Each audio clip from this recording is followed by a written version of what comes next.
to be taught the art of ladylike accomplishments. Jean's angry thoughts turned from her uncle to her classmates, Lady Mary and Lady Bess. The twins were as pretty and empty-headed as china dolls, forever giggling and whispering in corners and excluding Jean from their conversation. They had prattled on for weeks about the dresses and jewellery they would wear to the ball and speculated about the gentlemen who would be present, but never once had they intimated that Jean was to be one of the guests. The ball was in honour of Mary and Bess's 18th birthday and was to be a prelude to their removal to London the following week, where they were to make their come out. The Duchess of Glenrandle also nourished hopes that the romantic setting of a ball would prompt their house guest, the Marquess of Fleetwater, to develop a tendre for one of her daughters. Jean wished them all success with the Marquess. She had only seen him from a distance, and although she allowed him to be extremely handsome, he seemed very cold and proud. That evening Jean wearily waited to be dismissed from the dining room while her uncle ranted and raved over the shortcomings of his parishioners, the meagre dinner and the insolence of their housekeeper Agnes, who had pointed out that it would take another miracle of the loaves and fishes to provide a decent meal out of the beggarly housekeeping allowance. At last he fell asleep over his brandy. A thin, cadaverous figure in rusty blacks, periwig over one eye, snuff stains overlaying wine stains on the clerical white cravat.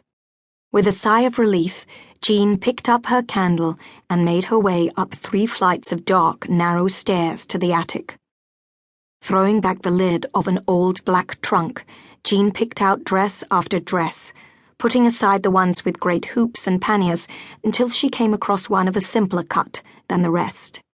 It was of straw-coloured satin, scooped low over the bosom, but narrower than the others. It had an overdress with panniers, à la Berger, which was surely long out of style. But the heavy sheen of satin felt luxurious to fingers used to serge, cotton, and calico. It would have to do. The current mode was for evening slippers of kid tied with delicate ribbons.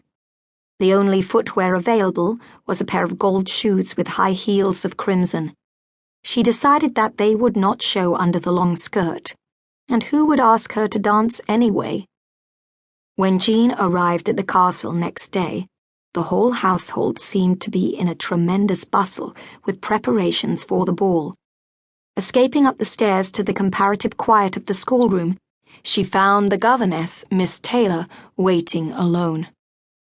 Lady Mary and Lady Bess have persuaded Her Grace that they are now too old for the schoolroom, so my job here is finished, said the little governess.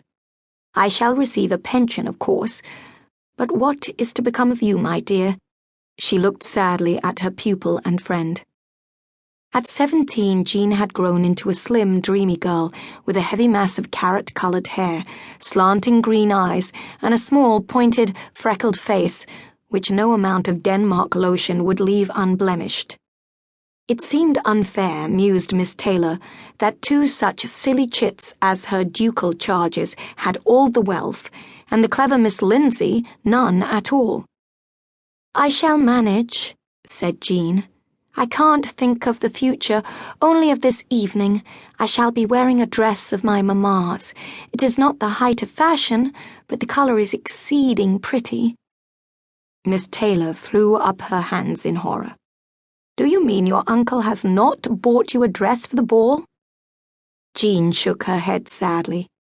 He says 'tis sinfully wicked to be thinking of clothes. Well, goodness knows we're far enough away from London, said Miss Taylor bracingly. I doubt if many of the ladies will be the crack of fashion. Jean looked moodily out of the window across the sunlit terraced gardens to the loch below. The water rippling in the chill winter wind darkened and changed like the expressions on Jean's face. It was hard to remember that in the summer orange blossoms grew around the urns and balustrades of the terraces, and one could pick peaches and apricots in the walled garden. It doesn't really matter what I look like, she said savagely.